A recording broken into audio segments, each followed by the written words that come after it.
சொல்லியிருந்தாங்க. ஜஸ்ட் இங்க வந்ததுக்கு அப்புறம் ஒரு 5 மினிட்ஸ்ல திடீர் உப்பா அப்படின்னு ஒரு திடீர் ஒரு பட்டிமன்றம். ஆனா பட்டிமன்றம் நீங்க 3 நாளா ரிஹர்சல் பண்ணிட்டீங்க. ஆனா நடுவரா என்னைய ஜஸ்ட் சொல்லுவாங்களே புது மாப்பிள்ள புது பொண்ணு, அது மாதிரி ஜஸ்ட் அப்படியே புது பொண்ணு மாதிரி உட்காந்துருக்காங்க. சரியா? தேங்க்யூ. ஃபர்ஸ்ட் ஆஃப் ஆல் எல்லோருக்கும் என்னுடைய முதல் வணக்கம். அதற்கு முன்பாக பிரின்சிபல் மேடத்திட்டையும் முக்கியமா நம்முடைய கரஸ்பாண்டன்ட் மேடத்துக்கு, principal madam, all teachers and office staffs மற்றும் குழந்தைகள், பேரண்ட்ஸ் எல்லோருக்கும் என்னுடைய மனப்பூர்வமான காலை வணக்கத்தையும் மகிழ்ச்சியையும் தெரிவித்துக் கொண்டு முதல்ல எல்லாருக்கும் நான் சாரி சொல்லிடுறேன். என்னன்னா என்னை 9:30க்கு வர சொல்லி இருந்தாங்க. எனக்கு கொஞ்சம் லேட் ஆயிடுச்சுன்னு நான் நினைக்கிறேன். கொஞ்சம் லேட் ஆனதுக்காக நான் சாரி சொல்றேன். எல்லாருக்கும் நான் சாரி சொல்லிடுறேன். ஏன் லேட் ஆயிடுச்சு அப்படிங்கிற காரணத்தை சொல்லிட்டு பட்டிமன்றத்துக்கு வந்தேன்.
ஆசிரியர்களும் முக்கியமா.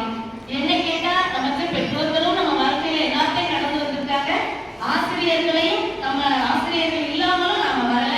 இருந்தாலும் இவர்கள் இரண்டு அணிகளும் என்ன சொல்கிறார்கள் என்பதை பொறுத்து என்னுடைய தீர்ப்பு அமையும் என்பதை சொல்லி முதல் பேச்சாளராக எப்பவுமே மாதா பிதா குரு சொல்லுவாங்க இல்லைங்களா, அம்மா அப்பா அடுத்தது கடவுள். எனவே அம்மா அப்பா என்கின்ற முதல் நிலையில பெற்றோர்களே என்கிற அணியை முதலில் தொடங்கி வைக்குமாறு அன்போடு குழந்தையை அழைக்கிறேன்.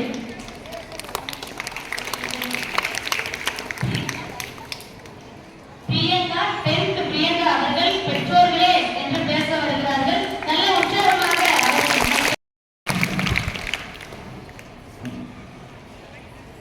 தித்திக்கும் தென்னமுதாய் தென்னமுதின் மேலான முத்தி கனியே என் முத்தமிழே என்று கூறி என் தாய்களுக்கு தலை வணங்குகிறேன். இங்கு கூடியிருக்கும் அனைவருக்கும், என் பள்ளி தலைமை ஆசிரியர் அவர்களுக்கும், என் மாண்புமிகு நடுவர் அவர்களுக்கும், என் பள்ளி ஆசிரியர் பெருமக்கள் அவர்களுக்கும், என் பள்ளியில் பயிலும் மாணவ மாணவிகள் அவர்களுக்கும் வணக்கத்தை தெரிவித்துக் கொள்கிறேன். மாணவர்களின் முன்னேற்றத்திற்கு பெரிதும் துணையாக இருப்பது பெற்றோர்களா ஆசிரியர்களா? பெற்றோர்தான் என்பதை நான் கூற இருக்கிறேன். அன்னையிடம் நீ அன்பை வாங்கலாம், தந்தையிடம் நீ அறிவை வாங்கலாம், அறிவை வாங்கினால் வேலை வாங்கலாம், வேலை வாங்கினால் உடனே வாங்கலாம்.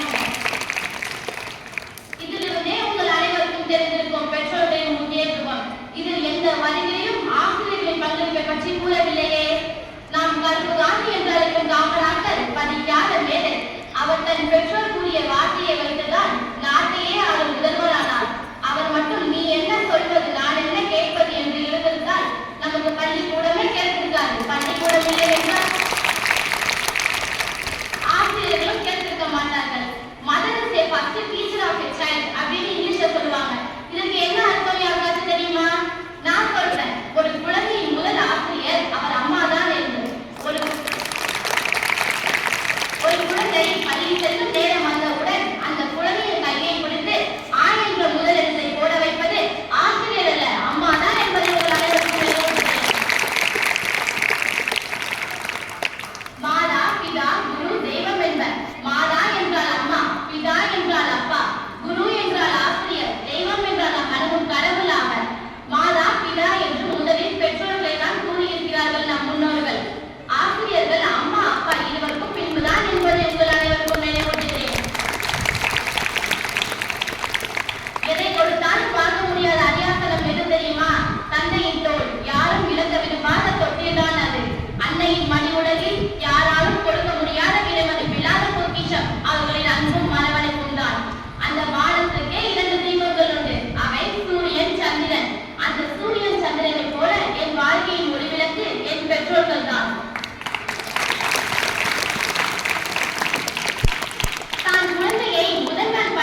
கடைசி வரை உழைக்கிற ஒரே ஜீவன் யாரு?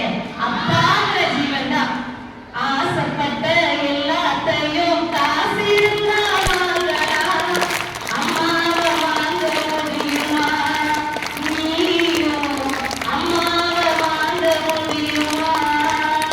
அப்படின்னு அம்மா அப்பாவோட பெருமைகளை ரொம்ப அழகா சொல்லியிருக்காங்க. அடுத்ததாக இல்ல இல்ல அம்மா அப்பா என்னதான் இருந்தாலும் காலையில 8:30 மணிக்கெல்லாம் ஸ்கூலுக்கு அனுப்புறது அம்மா அப்பா. சாயந்தரம் 5:30 மணிக்கு தான் வீட்டுக்கு போறோம். 2 நாள் ஸ்கூல் லீவ் விடுறாங்க. இல்ல இல்ல ஒரு நாள், அந்த ஒரு நாள் லீவை கூட அம்மா சொல்றாங்க, இன்னைக்கு இந்த ஸ்கூலை வச்சிருக்கா அப்படின்னு அம்மா சொல்றாங்க. ஆனா எத்தனை நாள் ஸ்கூல் வச்சாலும் வாடா தங்கோன்னு சொல்றது எங்க டீச்சர்ஸ் தான். பேசுவதற்காக அன்பிற்குரிய பாசத்திற்குரிய தேஜா அவர்கள் 10th A வருகிறார்கள். நல்ல உற்சாகமான கைத்தட்டலோடு. அவையோர் அனைவருக்கும் என் முத்தான வணக்கத்தை தெரிவித்துக் கொள்கிறேன். எனக்கு முன் பேசிய பிரியங்கா அவர்கள் பெற்றோரின் முக்கியத்துவத்தை பற்றி கூறினார். நம் பிள்ளை பண்பு நிறைந்தவன் என பிறர் பெயர் பாராட்டை கேட்பதுதான் பெற்றோருக்கு மகிழ்ச்சி. ஆனால் அந்த பண்பை கற்றுத் தருவதே நம் ஆசிரியர் தானே. ஒன்றும் வேலையில் ஒழுங்கும் வேலையும் மட்டும்தான் குழந்தைகள் பெற்றோர்களுடன் இருக்கிறார்கள். அப்படி இருக்கையில் எப்படி குழந்தைகளை முன்னேற்றத்திற்கு காரணம் பெற்றோர்களாக இருக்க முடியும்? உண்மைதானே நடுவர் அவர்களே? ஒரு குழந்தையின் கையை பிடித்து ஆ என்ற எழுத்தை அம்மாதான் எழுத வைப்பார் என்று கூறினால் நம் எதிரணி சகோதரி. ஆனால் அந்த ஆ என்ற எழுத்தை கற்றுத் தருவதே நம் ஆசிரியர் தானே. முதல் தாய் நமது அம்மா, இரண்டாம் தாய் நமது ஆசிரியர். ஒன்று பெருசா ரெண்டு பெருசா நடுவர் அவர்களே? 2 தானே பெருசு. நம் அனைவருக்கும் தெரிந்த இஸ்ரோசிவன். இவர் கணினி அறிவியலில் இளநிலை கல்வியில் முதல்நிலை மாணவராக வந்தார். இவரது ஆசிரியர் இவரை MIT-யில் மேற்படிப்பு படிக்கும்படி கூறினார். அதை அவரது பெற்றோரிடம் கூறினார். அவரது பெற்றோரோ மாங்காய் வியாபாரி. உன்னை படிக்க வைப்பதற்கு என்னிடம் பணம் இல்லை, ஆதலால் நீ ஏன் சம்பாதித்துக்கொள் என்று கையை விரித்ததும் மனம் சோர்வடையாமல் ஆசிரியரின் உதவியுடனும் ஊக்கத்தொகையுடனும் படிப்பை முடித்து இஸ்ரோவின் தலைவரானார். இவரின் முன்னேற்றத்திற்கு காரணம் யார்? ஆசிரியரா பெற்றோரா? கேளில் விழிச்செல்வர் கல்வி ஒருவருக்கு மாடல்ல மற்ற எவை என்று கல்வியை பற்றி திருவள்ளுவர் அற்புதமாக கூறியுள்ளார். துன்பத்தினாலும் ஒருவருக்கு மிகச்சிறந்த செல்வம் கல்வி செல்வமே. அச்செல்வத்தை நமக்கு தருபவர்கள் தான் ஆசிரியர்கள். பாடம் சொல்லிக் கொடுக்க அம்மா சிறிது நேரம் உட்கார எவ்வளவு கஷ்டப்படுவாங்க தெரியுமா? ஏன் கை வலி, கால் வலி, கழுத்து வலி. ஆனால் எங்க பிரின்சிபல் மதர் முன்னாள் ஆசிரியராக இருந்தவர்கள் தான். அவர்களிடம் மன உத்வேகமும் தைரியமும் விடாமுயற்சியும் எந்த பேரண்ட்ஸ்க்காக இருக்குமா? எதிரணியில் பேசிய பிரியங்கா கூறினார், ஒரு குழந்தையின் பிறப்பு முதல் இறப்பு வரை மாறா அன்பும் அக்கறையும் கொண்டவர்கள் பெற்றோர்கள் தானே. அப்படி இருந்தால் ஏன் குழந்தைகளை பள்ளியில் சேர்க்க வேண்டும்? வீட்டிலேயே வைத்துக் கொள்ள வேண்டியதுதானே. அப்படி வைத்துக் கொள்ள மாட்டார்கள். ஏனென்றால் அது அவர்களுக்கே தெரியும், ஒரு குழந்தையின் முன்னேற்றத்தில் பெரும் பங்கு வகிப்பது ஆசிரியர்கள் தான் என்று. அதனாலதான் குழந்தைகளுக்கு 3 வயது முடிந்தே பள்ளிக்கூடத்துல வந்து சேர்த்துறாங்க. மாணவர்களின் எதிர்காலம் வகுப்பறையில் நிர்ணயிக்கப்படுகிறது. ஆதலால் மாணவர்களின் முன்னேற்றத்தில் பெரும் பங்கு வகிப்பது ஆசிரியர்களே என்று ஆணித்தரமாய் கூறி விடைபெறுகிறேன். பேரும் வந்திருக்கீங்க. ஏன்னா இன்னைக்கு ஆசிரியர் அன்னைக்கு கொஞ்சம் பலமா இருக்காங்க. இதுலேருந்து என்ன தெரியுது அப்படின்னா, இந்த ஸ்கூலை பொறுத்த வரைக்கும் டீச்சர்ஸ் மேல ஸ்டூடெண்ட்ஸ் எவ்வளவு பாசமா இருக்காங்கன்னு தெரியுது. நீங்க பாசமா இருக்கிறது இல்ல, டீச்சர்ஸ் பாசமா இருந்தா தான் உங்களுக்கு டீச்சர்ஸ் மேல பாசம் வரும்.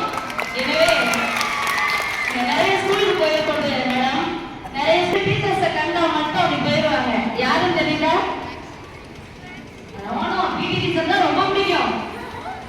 ஓ, இங்க பிடி டீச்சர் ரொம்ப ஸ்ட்ரிக்ட்டோ? மேத்ஸ் டீச்சரை கண்டா மட்டும், மேத்ஸ் டீச்சரை பார்த்த உடனே அதே பின்வாங்குவாங்க. ஆனா கூட்டல், கழித்தல், பெருக்கல், வகுத்தல் எல்லாம் வந்துருச்சே அப்படின்னு சொல்லி. ஆனா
வந்திருக்கீங்க. எல்லா சயின்ஸ் டீச்சர் எல்லாம் அப்படியே கலந்து கொடுத்து வச்சிருக்காங்கன்னு நினைக்கிறேன்.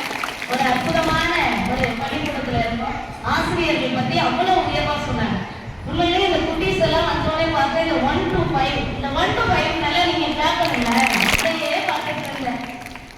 அவ்வளோ கியூட்டா அவ்வளோ அழகா இங்க பெரிய பிள்ளைங்க நீங்க பாடும்போது அவங்களுக்கு என்ன தெரியும் ஃபர்ஸ்ட் ஸ்டாண்டர்டுக்கு அவங்களும் அதை போலவே அழகா வாயாசிக்கிறாங்க.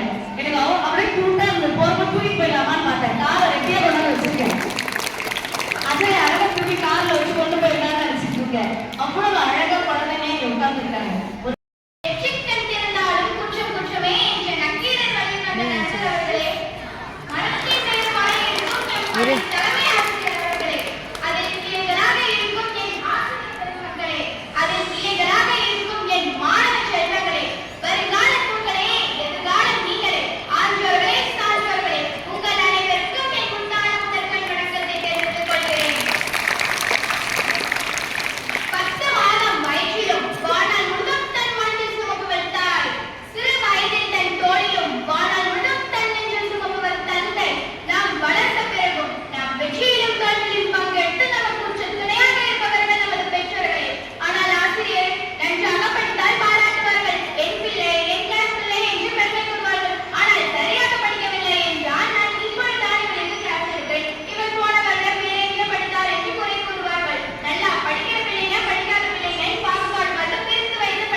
எதிர்வாதியினுடைய வாதத்தை வாங்கி பேசுவது என்பது ஒரு வகை.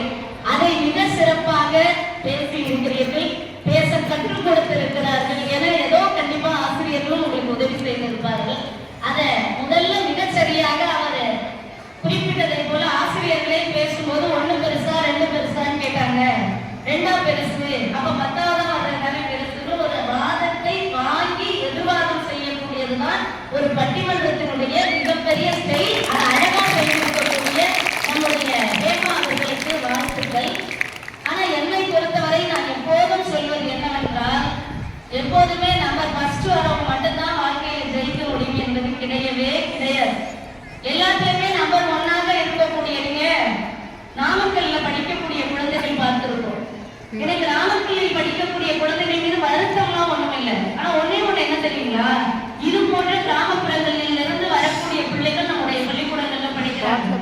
நாமக்கல் போன்ற பகுதிகளில் போய் படிக்கக்கூடிய குழந்தைகளும் இருக்கிறார்கள். என்ன ஒண்ணுன்னா, அந்த நாமக்கல்ல பாத்தீங்கன்னா கோழி பண்ணை அதிகம் இல்லையா, காலையில லைட்டை போட்ட உடனே கோழி முட்டை போடும், இறை எடுத்துக்கும், திரும்ப படுத்துடும், திரும்ப லைட்டை போட்டோடனே முட்டை போடும். அதே போல லைட்டை போட்டோடனே குழந்தைங்க படிக்கணும், லைட்டை ஆஃப் பண்ணோடனே படுத்து தூங்கணும், லைட்டை போட்டா படிக்கணும், லைட்டை போட்டா லைட்டை நிறுத்தினா ஆஃப் பண்ணா படுத்து தூங்கணும். இப்படி ஒரு சின்ன வட்டத்திற்குள்ளேயே வாழ்கிற வாழ்க்கை. ஆனா இன்னைக்கு நம்ம பிள்ளைகளை ஒண்ணுமே வேணாம், இதே திருத்துறைப்பூண்டியில இருந்து அப்படி நாகப்பட்டினம் பஸ்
செய்தவர்கள் ஏன்னா 12ஆவது வகுப்பு முடிந்த உடனே ஆசிரியர்களுக்கு அடுத்த குழந்தைங்க வந்துருவாங்க. இந்த செட்டு போனோம்னா அடுத்த செட், இந்த செட்டு போனோம்னா அடுத்தது. ஆனா தாய்மார்களுக்கு தன்னுடைய 2 பிள்ளைகள் தான், அவருடைய வாழ்நாள் தான், அவர்களுடைய முன்னேற்றம் தான். ஆக பிள்ளைகளினுடைய வளர்ச்சியை அதிக கவனமாக இருப்பவர்கள் பெற்றோர்களே அப்படின்னு நான் சொல்லல. யார் சொல்லியிருக்கா? ஏமா சொல்லியிருக்காங்க. இல்லை என்று நிறைவாக பேசுவதற்காக நம்முடைய அன்பிற்கினிய நேத்ரா தேவி அவர்கள் 10th A ஜீவநேத்ரா அவர்கள் இல்ல நேத்ராவா இருக்காங்க. நேத்ரானா என்ன அர்த்தம் தெரியுமா? நேத்ராங்கிறதுக்கு என்ன அர்த்தம்? ஒரு 2 பேரும் நேத்ரா தானே. நேத்ரானா என்ன?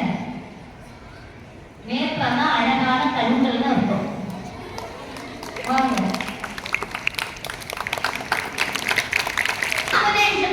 அந்த தமிழங்கள் இருக்கிறேன் என்று கூறி தமிழுக்கு தலை வணங்குகிறேன். மதிப்பிற்குரிய பள்ளியின் தாளாளர் மற்றும் முதல்வர் அவர்களுக்கும் பட்டிமன்ற நடுவர் அவர்களுக்கும் எதிரணியில் பெற்றோர்களே என பேச வந்துள்ளவர்களுக்கும் எங்கள் அணியில் ஆசிரியர்களே என பேச வந்துள்ளவர்களுக்கும் என்னுடன் பயணம் சக தோழிகளுக்கும் உங்கள் அனைவருக்கும் என் முதற்கண் வணக்கத்தை தெரிவித்துக் கொள்கிறேன். ஒருவன் வளர்வதற்கு காரணம் பெற்றோர்கள், ஆனால் ஒருவன் உயர்வதற்கு காரணம் ஆசிரியர்கள் மட்டும்தான். ஒரு குழந்தைக்கு உலகை காட்டுபவர்கள் பெற்றோர்கள், ஆனால் அந்த குழந்தையை உயரச் செய்து உலகறிய செய்பவர்கள் ஆசிரியர்கள். எதிரணி தோழி சொன்னால் ஆசிரியர்கள் பாகுபாடு பார்க்கிறார்கள் என்று, ஆசிரியர்கள் மாணவர்களை பிரித்து வைத்து பாடம் நடத்துகிறார்கள் என்று கூறினார். ஆனால் அது உண்மை இல்லை. எந்தெந்த மாணவர்களுக்கு எந்தெந்த வகையில் பாடம் நடத்தினால் புரியும் என அறிந்து கொண்டு ஆசிரியர்கள் மாணவர்களுக்கு ஏற்றவாறு பாடம் கற்பிக்கிறார்கள். அவர்கள் ஒருபொழுதும் பாகுபாடு பார்ப்பதில்லை. நான் அப்துல் கலாம் பள்ளி பள்ளத்தில் நடந்த நிகழ்வு ஒன்றை உங்களிடம் கூற விரும்புகிறேன். அப்துல் கலாம் ஐயா 5ஆம் வகுப்பு படித்த போது அவருடைய ஆசிரியர் பறவைகள் பற்றி பாடம் நடத்தி கொண்டிருந்தார். அப்போது அப்துல் கலாம் ஐயா கேட்டார், பறவை எவ்வாறு பறக்கிறது? பறவை போல் மனிதர்களும் பறக்க முடியுமா என்று கேட்டார். அதற்கு ஆசிரியர், ஏன் முடியாது? மனிதன் நினைத்தால் அந்த வானத்தையும் தாண்டி பறக்கலாம் என்றார். மனித ஆற்றல் அப்படிப்பட்டது என்ற அந்த ஆசிரியரின் ஒரு வார்த்தை தான் அப்துல் கலாம் ஐயா சாதித்ததற்கு காரணமாகும். அப்துல் கலாம் ஐயாவின் ஆசிரியர் பெயர் சிவசுப்பிரமணியம். சிவசுப்பிரமணியம் ஐயா போல ஒரு ஆசிரியர் இல்லை என்றால் அப்துல் கலாம் என்ற ஒரு மாமனிதரை தெரிந்திருக்க வாய்ப்பே இல்லை. ஆசிரியர் பணி அறப்பணி, அதற்கே உன்னை அர்ப்பணி என்றனர். அதற்கேற்ப வாழ்ந்த சுகந்தி என்ற ஆசிரியை பற்றி இங்கே இருக்கும் பலருக்கும் தெரிந்திருக்காது. நாம் அனைவருக்கும் சுகந்தி என்ற ஆசிரியை பற்றி தெரிந்திருக்க வேண்டும். 2009ஆம் ஆண்டு டிசம்பர் 3ஆம் தேதி நாம் அருகிலுள்ள வேதாரண்யத்தில் நடந்த நிகழ்வு. பள்ளிக்கு செல்லும் வழியில் ஓட்டுநரின் கவனக்குறைவால் பேருந்து நீரில் மூழ்கி விபத்துக்கு உண்டானது. அதில் 11 குழந்தைகள் இருந்தனர். சுகந்தி என்ற ஆசிரியர் நீரில் மூழ்கி 11 குழந்தைகளை காப்பாற்றி தன்னுயிரை கொடுத்தார். இப்படிப்பட்ட ஆசிரியர்களும் எங்கள் பள்ளியில் இருந்து கொண்டுதான் இருக்கிறார்கள். உலகிலேயே உயர்ந்த பணி ஆசிரியர் பணி என்று கூறியவர் டாக்டர் ராதாகிருஷ்ணன். டாக்டர் ராதாகிருஷ்ணனின் பிறந்த நாளான செப்டம்பர் 5ஆம் தேதி நாம் ஆண்டுதோறும் ஆசிரியர் தினமாக கொண்டாடுகிறோம். உலகிலேயே மிக சிறந்த ஆசான் சாக்ரட்டிஸ். சாக்ரட்டிஸின் மாணவன் பிளாட்டோ. பிளாட்டோவின் மாணவன் அரிஸ்டாட்டில். அரிஸ்டாட்டில் மாணவன் தி கிரேட் அலெக்சாண்டர். உலகத்தையே ஒரு குடையின் கீழ் கொண்டு வந்தவன் தான் அலெக்சாண்டர். அவர்கிட்ட கொஸ்டின் கேட்கிறாங்க, இந்த உலகத்தையே ஜெயிச்சிருக்கீங்களே, உங்களால் எப்படி முடிஞ்சது அப்படின்னு கேட்கிறாங்க. அதுக்கு அவர் சொல்றாரு, இந்த உலகத்திற்கு நான் வந்ததற்கு காரணம் என் பெற்றோர்கள், ஆனால் இந்த உலகம் என்னிடம் வந்ததற்கு காரணம் என் ஆசிரியர் அலெக்சாண்டர். இந்த ஒரு நிகழ்வே போதும் ஆசிரியர்களின் பெருமையை எடுத்துரைப்பதற்கு. ஆசிரியர்கள் மாணவர்களின் வாழ்வை ஏணியாகவும் தோணியாகவும் நின்று சமுதாயத்தில் ஒரு பொறாமைப்படாத நல்லெண்ணம் உடையவர்கள் ஆசிரியர்களே என்று கூறி நடுவர் அவர்களே நல்லதொரு தீர்ப்பை வழங்க வேண்டும் என்று கூறி விடைபெறுகின்றேன். நன்றி, வணக்கம். நம்முடைய சாதாரண வாழ்க்கையில் இருக்கக்கூடிய எடுத்துக்காட்டுகளை தாண்டி ஒவ்வொருவரினுடைய ஆசிரியரினுடைய மாணவர் என்று ஒரு பட்டியலை காண்பித்ததோடு அப்துல் கலாம் அவர்களினுடைய ஆசிரியரை குறிப்பிட்டு இன்றைக்கு அப்துல் கலாமை உலகமெல்லாம் பேசிக் கொண்டிருக்கிறோம் என்று சொன்னால் அதற்கு மிக முக்கியமான காரணம் அவருடைய ஆசிரியர் என்று ஜீவநேத்ரா அவர்கள் அற்புதமாக குறிப்பிட்டார். உண்மையிலேயே பெற்றோர்கள் பார்த்தீங்கன்னா அவங்க குழந்தைகளை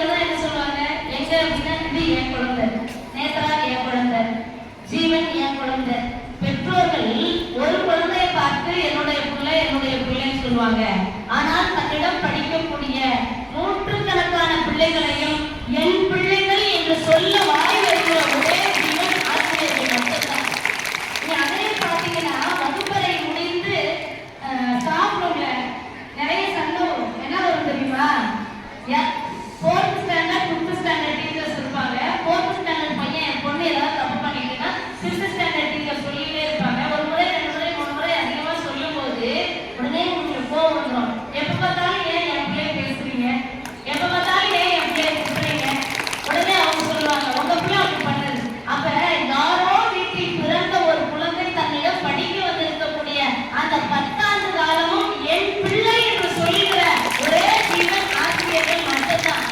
புரியுதா சொல்லுங்க, என் பிள்ளை, என் கிளாஸ் பிள்ளை, என் பிள்ளை அப்படின்னு அந்த சொல்லக்கூடிய உணர்வு யாருக்கு வரணும்னா டாக்டர்ஸ் வராது, வக்கீலுக்கு வராது, யாருக்கும் வராது. ஒரு ஆசிரியர்களுக்கு மட்டும்தான் அந்த உணர்வு வரும். பெற்றோர்கள் பெற்றுக் கொடுப்பவர்கள் பெற்றோர்கள், ஆனால் இந்த உலகத்தை கற்றுக் கொடுப்பவர்கள் ஆசிரியர்கள் என்று சொன்னால் அது துணி அளவும் சந்தேகம் இல்லை. வெகு அழகாக ஆசிரியர்களுடைய பெருமையை பேசி வைக்கிறார். இல்லை இல்லை பெற்றோர்களே என்று பெற்றோர்களினுடைய பெருமையை பேசுவதற்காக நல்ல பெற்றோர்களினுடைய நல்ல அன்பான குழந்தையாக அஸ்வினி 10th B அவர்கள் இங்கே பேச வருகிறார்கள். இந்த பள்ளி மாணவர்கள் மனதில் சிம்மாசனம் போட்டு அமர்ந்திருக்கும் மாண்புமிகு எம் பள்ளி தலைமை ஆசிரியர்களே, மாண்புமிகு நீதி அம்மா அவர்களே, கல்வி கற்றுக் கொடுக்கும் ஆசிரியர்களே, அன்பு மரபு ஊட்டி வளர்த்த எம் அன்பு பெற்றோர்களே, வருங்கால இந்தியாவை வளமாக மாற்ற காத்திருக்கும் சின்னங்களாகிய மாணவர்களே, எதிரணியாக மேல பேச வந்திருக்கும் என் தோழிகளே, பாருங்கள் தற்காவிட்டால் ஓடுகளுக்கு சங்கீதம் இல்லை. எதிரணியாக இருந்தாலும் உங்களை வரவேற்பது என் கடமை. உன்னதமான பிறவி தாய் என்று சகலத்திற்கும் தெரியும். பெற்றோர்கள் இல்லை என்றால் சகலமும் இல்லை. தரம் பார்த்து நடப்பதும் தரம் மதித்து நடப்பதும் பெற்றோர்கள் தான் இருக்கிறது. அனைவரும் அறிவர், ஏன் ஆசிரியர் கூட அறிவர். ஏனால் அவரும் ஒரு பெற்றோர் தானே நடுவரே. சரித்திரம் சொல்லிக் கொடுப்பவர்கள் ஆசிரியர்கள், சரித்திரம் படைக்க சொல்லிக் கொடுப்பவர்கள் பெற்றோர்கள். ஒரு மாணவனின் வாழ்வில் 10 அல்லது 15 வருடங்கள் மட்டுமே ஆசிரியர் வருவார். ஆனால் அந்த மாணவன் சாதிக்கும் வரை அவன் பெற்றோர்கள் வருவார் நடுவரே. உலகிலேயே தலை சிறந்த மனிதன் இவர் தான். இந்தியா மட்டும் இல்லாம உலகமே தலையை தூக்கி வச்சு கொண்டாடுது நம்ம அப்துல் கலாம். அதுக்கு காரணம் என்னவா இருக்கும்னு நினைக்கிறீங்க? அவரோட அறிவியலாலையா? இல்லைங்க, அமெரிக்காவோட ஏவுகணையை ஏமாற்றி போக்ரையில் அணுகுண்டு சோதனை நடத்தினாரு. அந்த திறமையினாலயா? இல்லைங்க, 6 கிலோ எலும்பு காலோட கஷ்டப்பட்ட ஊனமற்ற குழந்தைக்கு வெறும் 300 கிராம் எடை கொண்ட செயற்கைக்காலை தயாரிச்சு கொடுத்தாரு. அதனாலயா? அதுவும் இல்லைங்க, இந்த உலகத்தில் ஏதோ அறிவியல் கண்டுபிடிச்சுதான் இருக்காங்க. ஆனா ஒரு சாதாரண மீனவ குடும்பத்துல 8வது மகனா பிறந்து அந்த நாட்டோட ஜனாதிபதியாவே மாற முடியும்னு நிரூபிச்சு காட்டினவர் தாங்க நம்ம அப்துல் கலாம். சரி, அவரே ஒரு சாதாரண ஏழையான மீனவ குடும்பத்துல படுத்திருக்காரு. அவர் அப்பா, நானே ஒரு சாதாரண ஏழை மீனவன், எதுக்கு என் பையனை நான் ஸ்கூலுக்கு அனுப்பிக்கிட்டு அவன் என் கூட வந்து வரைய வீசினானா எனக்கு இன்னும் கொஞ்சம் மீன் கிடைக்கும், நான் இன்னும் கொஞ்சம் காசு பார்க்கலாம் அப்படின்னு நினைச்சிருந்தாங்கன்னா இந்த உலகமே போச்சு, நம்மளோட அப்துல் கலாம் கிடைச்சிருப்பாராங்க. தான் பட்ட கஷ்டத்தை தான் உள்ள படக்கூடாதுன்னு எல்லா பெற்றோர்கள் நினைப்பாங்க. இங்க இருக்கிற ஏதாவது ஒரு பெற்றோர்கள் நான் இருக்கிற இது போதும், என் பிள்ளை அந்த அளவு இருந்தா போதும் ஏதாவது ஒரு பெற்றோர்கள் நினைப்பாங்க. நம்ம எல்லாரும் நம்ம அப்பா பேசிட்டு இருந்தா கிடையாது. அம்மா அப்பா நிறைய பேர் நம்ம அப்பா ஏழையா இருப்பாங்க. நிறைய பேர் நம்ம அப்பா ஸ்கூல்ல சேர்க்கறதுக்கே ரொம்ப கஷ்டப்படுவாங்க. ஆனா அந்த ஸ்கூல்ல சேர்க்க வைக்கிறதுக்காக பக்கத்து வீட்டுல ஏதாவது வார்த்தையா இருந்தாங்க, அவங்களுக்கு ஐடியா கேட்டு எப்படி ஸ்கூல்ல படிக்க வைக்கணும், எந்த ஸ்கூல்ல படிக்க வைக்கணும், என்ன படிக்க வைக்கணும், அப்ளிகேஷன் ஃபார்ம் கூட சில பேருக்குலாம் ஃபில்அப் பண்ண தெரியாதுங்க. ஆனா பக்கத்துல உங்கள்கிட்ட ஹெல்ப் கேட்டு தன்னோட 80% மொத்த வருமானத்தையும் உங்க படிப்புக்குன்னே அழுகுறாங்களே, அவங்க தாங்க பெற்றோர்கள். சில பேரோட அப்பாவுக்கெல்லாம் ட்ரெஸ் வாங்க கூட காசு இருக்காது. ஆனா என்னோட பையனோட ஷூ பிஞ்சிருச்சு, அவனுக்கு நான் புது ஷூ வாங்கி கொடுக்கணும், எனக்கு எதுக்கு ட்ரெஸ் எல்லாம், என் பையனுக்கு ஒரு நல்ல ஷூ வாங்கி கொடுக்கலாமே நினைச்சு கடைசி வரையும் உங்க வாழ்க்கை நல்லா இருக்கணும்னு நினைச்சு கையில ரேக கூட இல்லாம கஷ்டப்படுறாங்களே, அவங்க தான் நம்ம அப்பா. ஒரு குழந்தைய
என்னால முடியும், என்னால படிக்க முடியும், என்னால ஜெயிக்க முடியும், என்னால வாழ முடியும், என்னால முன்னேற முடியும், என்னால் 4 பேருக்கு உதவ முடியும் என்று எனக்குள் நானே நம்பிக்கை சொல்லிக் கொள்கிறேன் என்றால் முதல்ல எனக்கு என்ன பிடிக்கணும். எனக்கு என்ன பிடிக்கலன்னா அடுத்தவங்களுக்கு எப்படி என்ன பிடிக்கும் இல்லையா? அப்ப முதல்ல நான் என்னதான் லவ் பண்ணணும். இப்படி எனக்கே என்னை பிடிக்க வேண்டும் என்கின்ற தன்னம்பிக்கையை கொடுத்த எங்க அம்மா அப்பாவை பிடிக்கும். இப்படி மேலே நீ தன்னம்பிக்கையோட இருக்கணும்னு சொன்ன எங்க ஆசிரியரை எனக்கு பிடிக்கும். என்னை இப்படி மேலே ஏற்றி அழகு பார்த்து நான் படிக்க படிக்க மேலும் மேலும் உயர்த்துற என் கணவனை எனக்கு பிடிக்கும். என்னை போலவே வளரணும்னு நினைக்கிற என் பொண்ணை எனக்கு பிடிக்கும். எல்லாரையும் தாண்டி எல்லாவற்றையும் தாண்டி என்னை உயர்த்தி பார்க்கணும்னு ஆசைப்படுறோம். உங்க எல்லாரையும் எனக்கு பிடிக்கும். அவ்வளவுதான். ரொம்ப அழகா பேசுறாங்க. உண்மையிலேயே ஒரு பெற்றோரை பற்றி பேசுகிற பொழுது எழுதி கொடுத்ததை பேசுறது ஒரு வகை, உள்ளுக்குள் இருந்து பேசுவது ஒரு வகை. உள்ளுக்குள் இருந்து பேசினால் மட்டும்தான் கண்களில் தண்ணீர் வரும். அப்படி கண்களில் தண்ணீர் வர பேசிய நன்றிக்குரிய அஸ்வினி. அவங்க அம்மா அப்பாவோட கஷ்டத்தை உள்ள உணர்ந்து பார்க்கறது. நான் உங்களிடம் கேட்கறது எல்லாத்தையும் கேட்கறது அதுதான். அவங்க குறிப்பிட்ட மாதிரி நம்ம அம்மா அப்பா எல்லாரும் வந்து பெரிய ரிச் ஃபேமிலி கிடையாது இருக்கணும் அப்படிங்கிறது தான் இன்னைக்கு நீங்க படிச்சு வளர்ந்து ஆளாகி பெரிய பிள்ளைகளாகி என்ன சூழ்நிலை வந்தாலும் நான் கைவிடப்படாத ஒரு ஜீவன் யாருன்னா அப்பா அம்மாவா இருக்கணும் இல்லையா? அப்பா கையில கூடிச்சு நடந்தா பெரு அழகாக மாறும். அவர் ஆசைப்பட்டு கொஞ்சம் போது மீச முடிக்கிறோம். பார்க்கத்தாரு கொஞ்சம் அழுக்காக இருப்பாரு. பிச்சிப்பூவ போலத்தான் எங்களை பார்த்திருப்பாரு. அப்பா கைய புடிச்சு நடந்தா பெருமழகாக மாறும். அவர் ஆசைப்பட்டு கொஞ்சம் போது மீச முடிக்கிறோம். அப்பாங்கிற உறவு எவ்வளவு பெருசு இல்லையா? அப்படிப்பட்ட அப்பா அம்மா தானே நம்ம படிக்கிறதுக்காக கடனை வாங்கி உடனே வாங்கி இவ்வளவு கஷ்டப்பட்டு நம்மளை படிக்க வைக்க பள்ளிக்கூடத்துக்கு கொண்டு வந்து சேர்த்து நாம ஒரு தப்பு பண்ணா கூட டீச்சர்ஸ்ல வந்து நின்று டீச்சர் என் பிள்ளை தெரியாம செஞ்சிருச்சு, இனிமே அந்த தப்பை செய்யாது, என் பிள்ளைய இந்த வருஷம் சேர்த்துக்கோங்க, மார்க் குறைஞ்சிட்டு என் பிள்ளைய நான் அடுத்த வாட்டி எப்படியாவது நல்ல மார்க் எடுக்க வைக்கிறேன் டீச்சர், எனக்கான மிஸ், எனக்கான மதர் அப்படின்னு சொல்லி நமக்காக கெஞ்சுற இந்த உலகத்தின் ஒரே ஜீவன் யாரு? அம்மா அப்பா மட்டும்தான். அப்ப யார்தான் நமக்கு முன்னேற்றத்துக்கு பெரிதும் காரணம்? சொல்லுங்க. அப்பா அம்மாவும் காரணம். ஆனா கடைசியா அவங்க ஒரு செய்தி சொல்லிட்டு போனாங்க. என்ன படிக்க வைக்கணும், ஏது படிக்க வைக்கணும்னு அப்பா அம்மா பக்கத்துல இருக்கிற வாத்தியார்கிட்ட போய் கேட்டு கொண்டு வந்து சேர்த்து விடுவாங்க அப்படின்னு ஒரு வார்த்தை சொன்னாங்க இல்லையா? அப்ப வாத்தியார் தான் பெருசுன்னு, ஆசிரியர்கள் தான் பெருசுன்னு அவங்களே வாக்குமூலம் கொடுத்துட்டு இருக்காங்க. இருந்தாலும் ஆசிரியர்களே என்று பேசுவதற்காக அன்பிற்கினிய நேத்ரா தேவி அவர்களே அன்போடு அழைக்கிறோம். ஒரு டவுட், டீச்சர்ஸ் பேசினா நல்லா கைத்தட்டுறீங்க, பேரண்ட்ஸ் பேசினா கைத்தட்ட மாட்டீங்க. ஏன் டீச்சர்ஸ் பேசினா கைத்தட்டலன்னா ஆப்பேலியில மார்க் குறைக்கணும் பயமோ? அதெல்லாம் எங்க டீச்சர் செய்ய மாட்டாங்க சரியா? எல்லாம் மஞ்சள் மைனாக்கள் மகாரமா இருக்காங்க. அதனால அந்த தப்பா செய்ய மாட்டாங்க. நல்லா உற்சாகமா ஆசிரியர்களே என்று பேசுவதற்காக நிறைவாக பட்டிமன்றத்தின் நிறைவாக பேசுவதற்காக நேத்ரா தேவியை அழைக்கிறோம். அன்னை ஒளியே அழகாந்த செந்தமிழே உன்னைக்கும் முன்னே முகிழ்ந்த நலங்கடியே கண்ணி குமரி கடல் கொண்ட நாட்டிடையில் மத்திய அரசு இருந்த மண்ணுலக பேரரசே தென்னன் மகளே திருக்குறளின் மாண்புகளே இன்னரும் பாப்பத்தே என் தொகையை நற்கலக்கே மண்ணும் சிறந்தே மணிமேகலை வடிவே முன்னும் நினைவால் தலை பணிந்து வாழ்த்துகிறோம் என்று கூறி தமிழனுக்கு தலைவணங்குகிறேன். மதிப்பிற்குரிய பள்ளியின் தாளாளர் தலைமையாளர்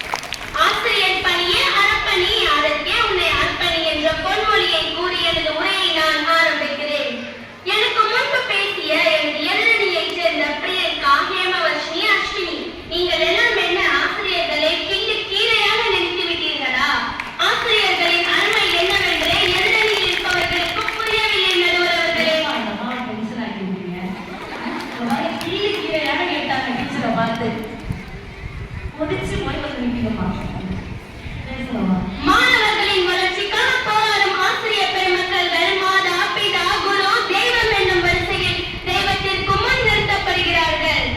களிமண்ணாக வரும் மாணவர்களிடத்தும் ஒவ்வொரு திறமைகள் இருக்கும். அந்த திறமைகளையும் என்ன என்று ஆராய்ந்து அதற்கு ஏற்றவாறு அந்த பிள்ளைகளை ஊக்கப்படுத்துகிறார்கள் ஆசிரியர் பெருமக்கள்.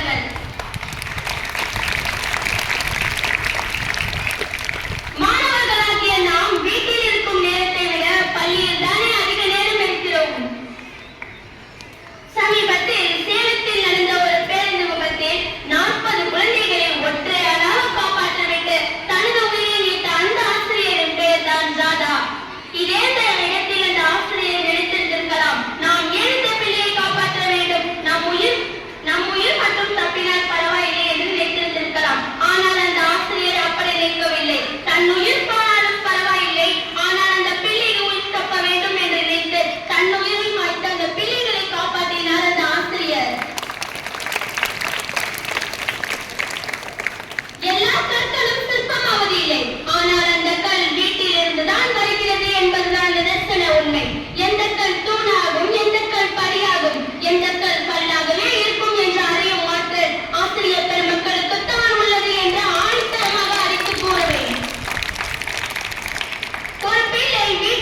கிளாஸ் மாறிடுச்சு. அப்ப நாட்டாம தீர்ப்ப மாத்தலாம்ல. என்ன மேடம் சொல்லிட்டாங்க.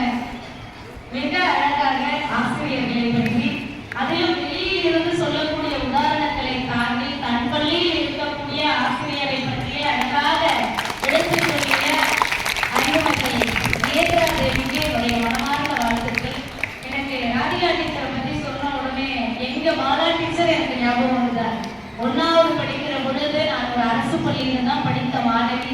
அரசு பள்ளியில 1ஆம் வகுப்பு படிக்கிற போது என் கையை பிடித்து அழகாக ஆனா போட்ட எங்க திருவருள் பாலா டீச்சர் தான் என் கண் முன்ன அப்படியே வந்து போறேன். இன்னைக்கு வரைக்கும் என்னுடைய அத்தனை மேடைகளிலும் நான் அனுப்பக்கூடிய புகைப்படத்தை பார்த்து எனக்கு ஒரு பூச்செண்டு அப்படி அனுப்புவாங்க. எப்பொழுது ஆசிரியரை பார்த்தாலும் காலையில் இருந்து ஆசீர்வாதம் வாங்கினா என் டீச்சர் அதே கட்டி பிடிச்சிப்பாங்க. அவங்க கட்டி பிடிச்சிக்கும் போது இருக்கிற அந்த சந்தோஷத்துக்கு ஈடு எனக்கு உலகத்துல எவ்வளவு கூட்டாலும் எனக்கே கிடைக்கும். எல்லாருக்கும் நீங்க ராதிகா அப்படின்னு சொன்னா இதுவரைக்கும் எங்களுக்கெல்லாம் கிழக்கே போகக்கூடிய ராதிகா தான் ஞாபகம் வந்தது. இனிமே நம்ம தரசாப்பள்ளி ராதிகா மேடம் தான் ஞாபகத்துக்கு வருவாங்க. ரொம்ப சந்தோஷம். அவர்கள் மட்டுமல்ல, அவங்களோட உட்கார்ந்து இருக்கிற அனைத்து ஆசிரியர்களையும் எனக்கு உண்மையிலே குட்டீஸோட உட்கார்ந்துருக்காங்க பாத்தீங்களா, பெரிய பிள்ளைகளை சமாளிக்கிறது. நீங்க அப்படியே ரவுண்ட் கட்டி பாருங்க. ஃபர்ஸ்ட் ஸ்டாண்டர்ட், செகண்ட் ஸ்டாண்டர்ட், அதை அப்படியே தேர்டு, ஃபோர்த்து, ஃபிஃப்த்து. இப்போ உங்களுக்கெல்லாம் பிரச்சனை இல்லை. இப்போ அஜய் மாதிரி first standard, second standard, third, fourth, fifth இருக்காங்கல்ல, இவங்களுக்கு என்ன பிடிக்கும் தெரியுமா? இப்போ நான் ஒரு வரி தான் சொல்லுவேன், அவங்க சொல்லுவாங்க பட்டர்ஃப்ளை பட்டர்ஃப்ளை பட்டர்ஃப்ளை பட்டர்ஃப்ளை. அடுத்த வரி where are you going, where are you going. எவ்வளவு சந்தோஷத்தை பார்த்தீங்களா? பட்டர்ஃப்ளை பாட்டு எல்லாருக்கும் தெரியுமா? நல்லா 2 கை தூக்கி கலக்கலக்கல செய்யுங்க. எனக்கு பிடிச்ச வரைக்கும் தான் சொல்றேன்.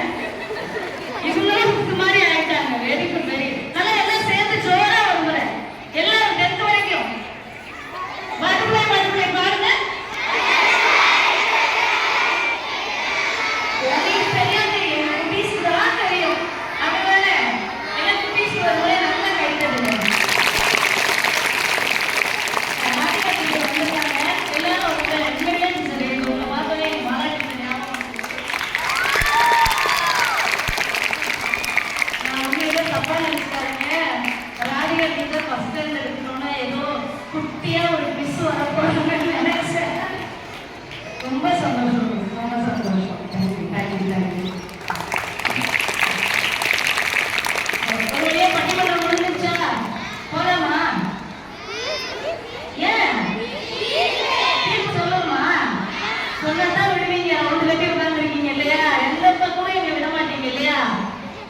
பொத்தி வளர்த்தாங்க பாசத்தை காட்டி நிலா வாங்கி தரே நாங்க ஆனத்தை காட்டி.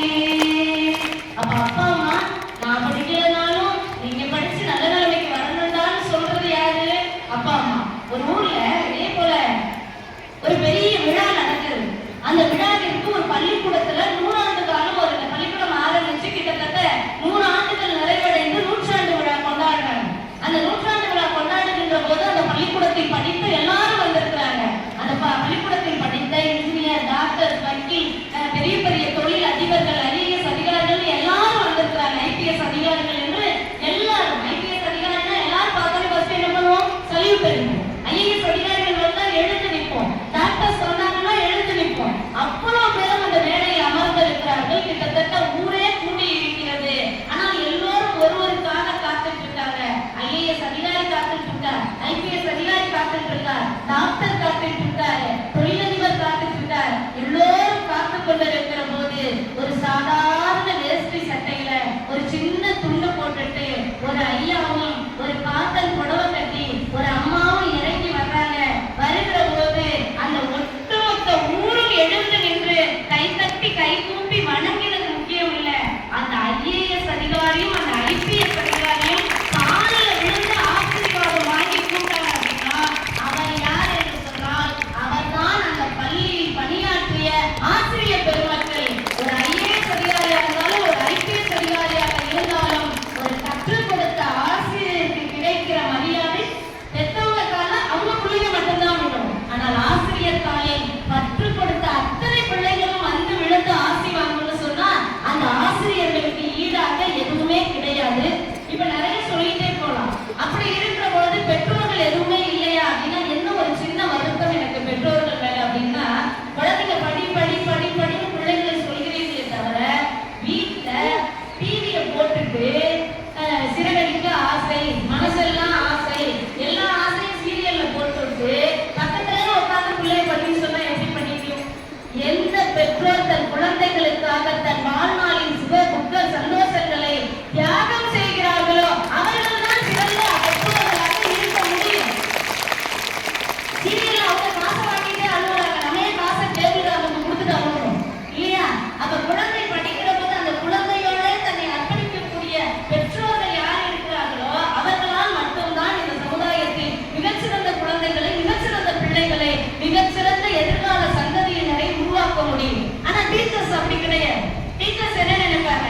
தன்னுடைய சுக வேலைகள் எதுவாக இருந்தாலும் காலை 8 மணி முதல் மாலை 5 மணி வரை ஒதுக்கி வைத்துவிட்டு இந்த பிள்ளைகளுக்காகவே தன்னுடைய அந்த நேரத்தை செலவழிக்கின்ற ஒரு பிறவி யாருன்னா ஆசிரியர்களாகத்தான் இருக்க முடியும். இன்னைக்கு நம்ம கர்ம வீரர் காமராஜர் அவர்களை பற்றி இவ்வளவு பெருமையாக பேசிக் கொண்டிருக்கிறோம் என்று சொன்னால் ஒரு மதிய உணவு திட்டத்திற்காக அந்த மதிய உணவு திட்டத்தை வழங்க வேண்டும் என்பதற்காக போய் அதிகாரிகள்கிட்ட பேசிட்டு இருக்கார். கல்விக்கூடம் எங்க பார்த்தாலும் திறந்தாச்சு. தான் படிக்கல. பொதுவாக சொல்லுவாங்க யான் பெற்ற இன்பம் பெருகையும் மையக்கம். ஆனால் கர்ம வீரர் மட்டும்தான் யான் பெறாத இன்பமும் பெருகையும் மையக்கம் என்று சொன்னால் கர்ம வீரர் காமராஜர். கிட்டத்தட்ட தமிழ்நாட்டில் அன்றைக்கு இருந்த காலகட்டத்தில் 14,000 பள்ளிக்கூடங்களை திறந்து வைத்தார். ஆனால் பிள்ளைகள் பள்ளிக்கு வராமல் மாடு மேய்ச்சிட்டு இருக்காங்க. சேரன்மாதேவியின் ஒரு இடத்துக்கு அது போகிற பொழுது ஒரு ரயில்வே டிராக்ல வண்டி நிற்குது. அப்ப வண்டி நிற்கிற போது ஒரு பையன் அழகா மாடு மேய்ச்சிட்டு இருக்கா, கழுத்துல கம்ப வச்சுக்கிட்டு சுத்திட்டு. அப்ப அந்த பையனுக்கு கிராமத்துல இருக்கிற பையன் எதை பத்தி பயப்பட மாட்டாங்க. அப்ப கம்ப வச்சுட்டு சுத்திட்டு மாடு மேய்ச்சிட்டு இருக்கும் போது அந்த பையனை கூப்பிட்டார். ஏப்பா ஸ்கூலுக்கு போல பள்ளிக்கூடம் போகலையா அப்படின்னு கேட்டார். பள்ளிக்கூடம் போகலையான்னு.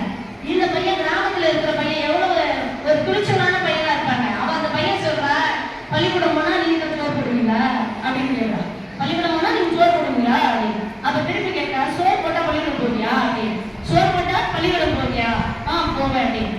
போவேன்னு சொன்ன உடனே சேரன்மாதேவியில் இருந்து உடனடியாக புறப்பட்டு சென்னை போன உடனே அன்றைய கல்வித்துறை அமைச்சராக இருந்த நேத்து சுந்தரவடிவேல் அவர்களை அழைத்து உடனடியாக தமிழ்நாட்டில் இருக்கக்கூடிய அனைத்து தொடக்க பள்ளிகளுக்கும் மதிய உணவு அறிவிக்க வேண்டும் என்று சொல்றார்.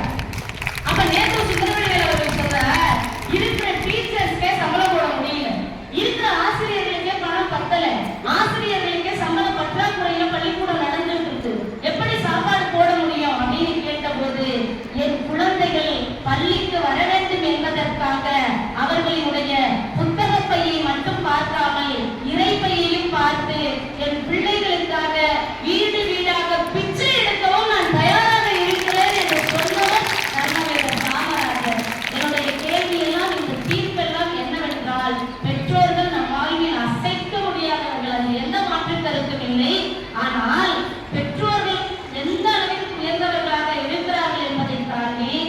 கர்ம வீரர் ஏன் இன்றைக்கு கல்வியின் தந்தையாக, கல்வி கண் கொடுத்தவராக, இன்றைக்கு கர்ம வீரராக, கிங் மேக்கராக போற்றப்படுகிறார் என்று சொன்னால், உண்மையிலேயே எல்லாரும் வீட்டிலே இருந்து அவரவர்கள் படிப்பை, அவரவர்கள் குலத்தொழிலை பார்த்துக் கொண்டிருக்கலாம் என்கிற நிலையை மாற்றி பாமரனையும் பட்டத்தில் அமர வைக்க வேண்டும் என்று நினைத்து கல்விக்கு முக்கியத்துவம் கொடுத்த காரணத்தினால்தான் கர்ம வீரர் என்று போற்றப்படுகிறார் என்கிற காரணத்தினால் ஆசிரியர்களே அப்படின்னு தீர்ப்பு கொடுக்கிறார் எனக்கு தோணுது.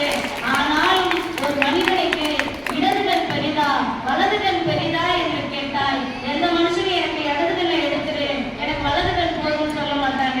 எனக்கு வலதுகள் போதும் இடதுகள் வேண்டாம்னு சொல்ல மாட்டாங்க. எனவே இந்த பூமியில் இருக்கிற ஒவ்வொருவருக்கும் இடதுகண்ணாகவும் வலதுகண்ணாகவும் இருக்கக்கூடியவர்கள் என்றைக்குமே வலதுகண்ணாக இருக்கக்கூடியவர்கள் ஆசிரியர்கள், இடதுகண்ணாக இருக்கக்கூடியவர்கள் பெற்றோர்கள் என்று சொல்லி உங்களுடைய எளிமையான தீர்ப்பை எடுத்து இந்த அத்தனை பேரிடமிருந்து இந்த பட்டிமன்றத்தில் விளைவிக்கிறேன். அடுத்து ஒரு 5 நிமிஷம் பேசணும்னு நினைக்கிறேன். உண்மையிலே நான் நினைத்து வந்தது வேறு. ஒரு 5 நிமிஷம் பேச்சுன்னு சொன்னாங்க. ஆனா பட்டிமன்றம்ன்றதே எனக்கு தெரியாது. திடீர்னு பேச வச்சாங்க. ஏதோ எனக்கு தெரிந்த பேசியிருக்கின்றேன். நிறை குறைகள் இருக்கிறதா என்று தெரியாது. நிறை இருந்தால் கைதட்டுங்கள், குறை இருந்தால் சொல்லுங்கள், ஏற்றுக்கொள்கிறேன் என்று சொல்லி அத்தனை பேசுகிறதும் அருமையான பட்டிமன்றத்தை ஏற்பாடு செய்து முதல் முறையாக இதை தயார் செய்த ஆசிரியர் பெருமக்களுக்கு என்னுடைய மனப்பூர்வமான வாழ்த்துக்களை தெரிவித்துக் கொள்கிறேன். எல்லா நிகழ்வுகளுமே மிக மிக மிக அற்புதமாக இருந்தது. பங்கேற்ற குழந்தைகளும் அத்தனை சிறப்பாக அழகாக இங்கே அற்புதமாக ஆடிய குழந்தைகள், பாடிய குழந்தைகள், கவிதை வாசித்த குழந்தைகள் எல்லாம் குரல் பார்த்தீங்கன்னா அப்படி கம்பீரமா இருக்கு. அத்தனை பேருக்கும் என்னுடைய வாழ்த்துக்கள். இதுதான் அமர்ந்து கேட்ட அன்றைக்குரிய கரஸ்பாண்டன்ட் மதர் அவர்களுக்கு என்னுடைய ரொம்ப ரொம்ப மனப்பூர்வமான நன்றியை தெரிவிக்கிறேன். எல்லாத்தையும் தாண்டி principal madam very youth ma'am, எவ்வளவு ஒரு அவங்களுக்கு மகிழ்ச்சி வந்துடும். உண்மையிலேயே சந்தோஷம். இப்படிப்பட்ட ஒரு பிரின்சிபல் உங்களுக்கு கிடைச்சதுக்கு இந்த ஆண்டை போலவே எல்லா ஆண்டும் நீங்கள் சென்ற ஆண்டை போல இந்த ஆண்டும் 10ஆம் வகுப்பில் 100% வெற்றியை நீங்கள் தருவீர்கள் என்று நான் நம்புகிறேன். கிட்டத்தட்ட ஒரு உண்மையை சொல்லணும் அப்படின்னு சொன்னா, நான் கேள்விப்பட்டவரை என்னுடைய தோழி கூட இங்கதான் பக்கத்துல இருக்காங்க, பல்லங்கோவில் பக்கத்துல. எனக்கு தெரிந்து ஒரு 50 ஆண்டு காலமாக பெண் குழந்தைகள் பாதுகாப்போடு வந்து செல்கின்ற ஒரு பள்ளிக்கூடம் இந்த பகுதியில் இருக்கிறது என்றால் அது நம்முடைய விவசாய பள்ளியில் இந்த பகுதிகளே இல்லை. அதற்கு காரணம் யாருன்னா இங்க இருக்கக்கூடிய டீச்சர்ஸ் தான். பள்ளிக்கூடம் திறக்கிறதோ அங்கே ஏழைகளும் படிப்பாளிகளும் மகிழ்ச்சி அடைவார்கள் என்று சொன்னால், அப்படிப்பட்ட பள்ளிக்கூடங்களை கிட்டத்தட்ட 14,000 பள்ளிக்கூடங்களை தமிழ்நாடு முழுவதும் திறந்து இன்றைக்கு பல ஆயிரம் பள்ளிக்கூடங்களாக பெருகி இருக்கிற கர்ம வீரர் காமராஜர் அவர்களினுடைய கல்வி வளர்ச்சினால் நாம் எல்லாரும் ஒட்டுமொத்தமாக கர்ம வீரர் காமராஜர் அவர்களுக்கு உங்களுடைய கைத்தட்டல்களை கொடுக்கிறோம். உலகத்துல 2 விஷயங்கள் இருக்கு, 2 புனிதமான இடங்கள் இருக்கு. ஒண்ணு நம்ம தாயின் கருவறை. அதுக்கு புனிதமான அந்த இடத்துக்கு நிகர் இந்த உலகத்துல வேற எதுவுமே கிடையாது. தாயின் கருவறை, இன்னொன்று பள்ளியின் வகுப்பறை. உலகத்தின் புனிதமான இடங்கள் 2. ஒன்று தாயின் கருவறை, மற்றொன்று பள்ளியின் வகுப்பறை. அப்படிப்பட்ட புனிதமான இந்த கருவறையில் இருந்துதான் இன்றைக்கு நாம் எல்லாம் பெருமையாக சொல்லிக் கொண்டு இருக்கக்கூடிய காந்தியாக இருக்கட்டும், நேருவாக இருக்கட்டும், கலாமாக இருக்கட்டும், எல்லோரும் தோன்றியது இந்த அற்புதமான கருவறைகளில் இருந்துதான் என்பதை நாம் நினைக்கிறோம். அப்படிப்பட்ட ஒரு இடத்திற்கு நம்மை இங்கே கொண்டு வந்திருக்கிறார்கள். ஒரு நல்ல இடம். ஒரு செய்தி மட்டும் உங்ககிட்ட சொல்றேன். நம்ம ஸ்கூல்ல NSS கேம்ப் பண்றோம் மேடம். NSS எல்லாம் வந்துங்களா? கிடையாது. ஸ்கவுட் உண்டு இல்லையா? ஸ்கவுட் உண்டு. பொதுவா பாத்தீங்கன்னா நாட்டு நலப்பணி திட்டங்கள்லாம் இருக்கும். அது போல பாத்தீங்க அப்படின்னா நிறைய பிள்ளைகள் படிப்புல ஆர்வம் இல்லாம ரொம்ப சேவை செஞ்சுட்டு இருக்கக்கூடிய பிள்ளைகளை பார்த்து அந்த NSS டீச்சர் அல்லது PT டீச்சர் என்ன செஞ்சாங்க, சனி ஞாயிறு ஸ்கூலுக்கு வந்துடணும், ஸ்கூல்ல இருக்கக்கூடிய இடத்தை எல்லாத்தையும் காம்பவுண்டை கிளியர் பண்ணணும், எல்லாத்தையும் சுத்தம் பண்ணணும், நீங்க வந்துடணும் அப்படின்னா யாரெல்லாம் கூப்பிட்டாங்கன்னா நல்லா படிக்கிற நல்ல பிள்ளைகளா இருக்கிறவங்கள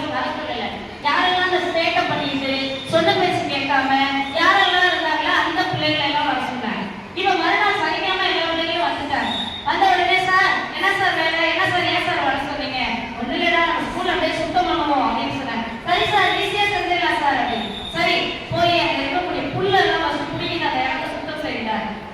போனா பிள்ளைங்க இருக்கக்கூடிய புல்லெல்லாம் சுத்தம் பண்ணிட்டு, சார் இந்த மாதிரி இடத்த சுத்தமாக்கிட்டோம், புல்லெல்லாம் எடுத்தாச்சு அப்படின்னா. Very good. இப்ப அடுத்து என்ன சார்? அதுக்கப்புறம் அப்படியே போய் சின்ன சின்ன செடியெல்லாம் இருக்குல்ல, அந்த பூண்டெல்லாம் மாட்டிக்கிட்டு அதெல்லாத்தையும் கிளியர் பண்ணாங்க. இவர் உடனே இந்த பசங்க ஓடி போனாங்க, பூண்டு இருக்கக்கூடிய செடியெல்லாம் எடுத்துட்டாங்க. சார் அதையும் எடுத்துட்டோம், முடிஞ்சிருச்சு, வேலை முடிஞ்சிருச்சு டீச்சர். சரி, அந்த பொடி பொடியா ஓடி இருக்கிறான், வகுப்பறைக்குள்ளெல்லாம் பொடி போகுது, அந்த பொடியெல்லாம் அறுத்து போட்டுருங்க, சுத்தம் பண்ணிடுவாங்க அப்படின்னா. விடுவிடன்னு ஓடினாங்க பிள்ளைங்க, போய் அந்த பொடியெல்லாம் சுத்தம் பண்ணிட்டு வந்தாங்க. சார் புல்லெல்லாம் எடுத்து சொன்னீங்க, எடுத்துட்டோம். செடியெல்லாம் எடுத்து சொன்னீங்க, எடுத்து சுத்தம் செஞ்சுட்டோம். பொடியெல்லாம் எடுத்து சொன்னீங்க, எடுத்து சுத்தம் செஞ்சுட்டோம். ரொம்ப தேங்க்ஸ்டா, சூப்பர்டா, வெரி குட். இப்ப என்ன பண்ற தெரியுமா? அதோ நல்ல கிளையா மரம் வளர்ற ஸ்டேஜ்ல நிக்குது பத்தியா, அதையும் கொஞ்சம் பிடிக்கி போட்டு வந்துருங்கடா அப்படின்னா. இவன் உடனே பிள்ளைங்க எல்லாம் போய் எடுத்து பாக்குறாங்க. இப்ப இந்த மாதிரி மரம் செடியை போய் கொடுக்க முடியுமா? எடுக்க முடியுமா? எடுக்க முடியல. ஆட்டி பார்க்கலாம், அசைச்சு பார்க்கலாம், நிமிர்ந்து பார்க்கலாம், ஒண்ணுமே பண்ண முடியல. சார் என்ன சார் நீங்க புல்ல எடுக்க சொன்னீங்க, எடுத்துட்டோம். பூண்டு எடுக்க சொன்னீங்க, எடுத்துட்டோம். செடி எடுக்க சொன்னீங்க, எடுத்துட்டோம். பொடி எடுக்க சொன்னீங்க, எடுத்துட்டோம். இது எப்படி சார் எடுக்க முடியும்? அப்பதான் சார் சொன்னார், அது போலதான்டா உங்ககிட்ட இருக்கின்ற கெட்ட பழக்கங்கள் எல்லாம் சின்ன சின்னதா செடி மாதிரி, புல் மாதிரி, கொடி மாதிரி இருக்கிறப்பவே அதெல்லாம் கலைஞ்சிட்டீங்கன்னா வாழ்க்கையில நல்லா